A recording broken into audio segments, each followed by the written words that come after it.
فرمایا اچھے لوگ وہ ہیں کہ جن کی شہوت نفس کی خواہش ان کے دین کو برباد نہ کرے،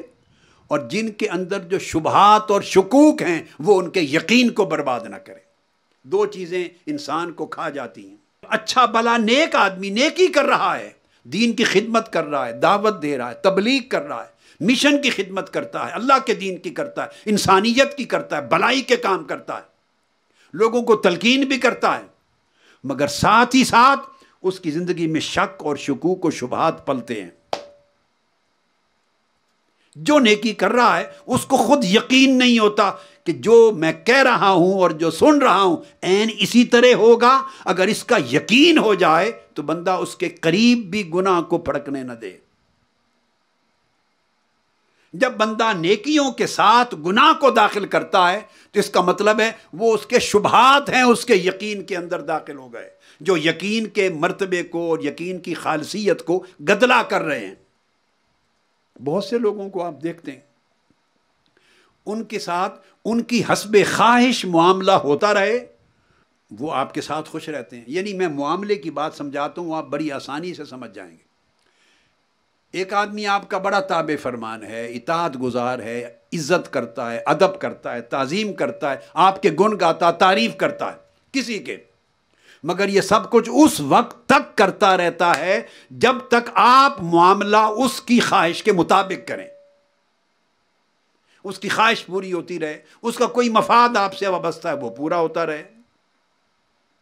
اس کی کوئی غرض آپ سے متعلق ہے آپ اس کی غرض پوری کرتے رہیں، آپ اس کی مالی مدد کرتے رہیں، تو وہ تعریف آپ کی نہیں کر رہا، وہ اپنی غرض اور اپنی طمع کی کر رہا ہے، اس کی ضرورت پوری ہو رہی،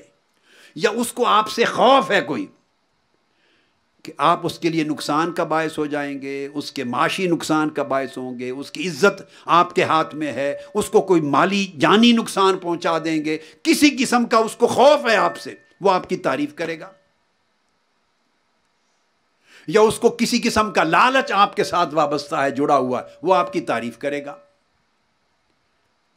یا آپ کوئی ایسا کام اس کو سونپ رہے ہیں، اس کو منصب کوئی ذمہ داری آفس دے رہے ہیں جس میں اس کی عزت اور تکریم ہے، وہ آپ کو واہ واہ کہے گا۔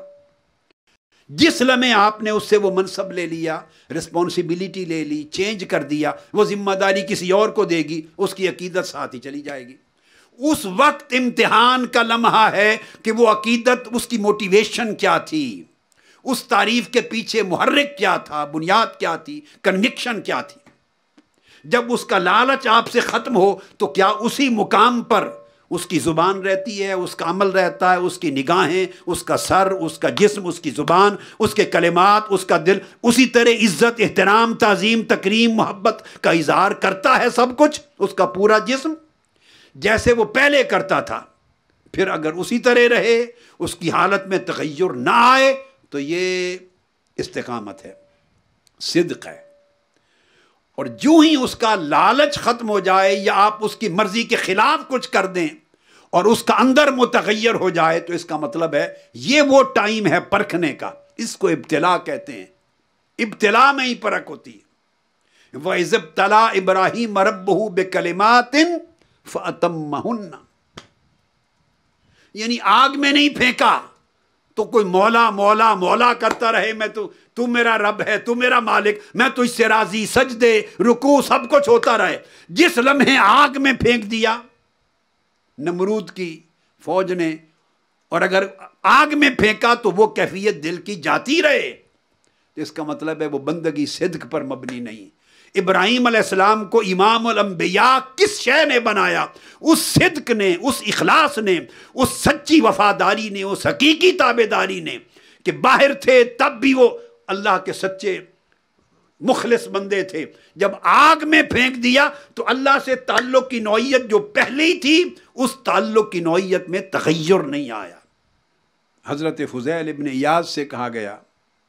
بڑی عجیب شے آپ کو کیا لگتی ہے، آپ کے نزدیک عجیب ترین چیز دنیا میں کیا ہے؟ فرمایا بڑی عجیب چیز مجھے دنیا میں یہ لگتی ہے، وہ دل بڑا عجیب ہے جو اللہ کو پہچان لے اور پھر اس کی نافرمانی کرے۔ وہ پہچان لے کہ وہ میرا مولا ہے،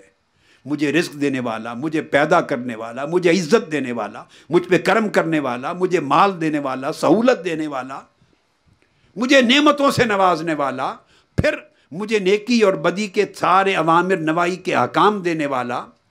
اور پھر طاعت پر مجھے اپنا قرب اور جنت عطا کرنے والا ہے، معاصی پر نافرمانی پر عذاب دینے والا ہے، سب کچھ جان لے، ثم عصاہ، پھر نافرمانی کی جرت کرے۔ فرمایا اس سے بڑی عجیب چیز دنیا میں کوئی نہیں۔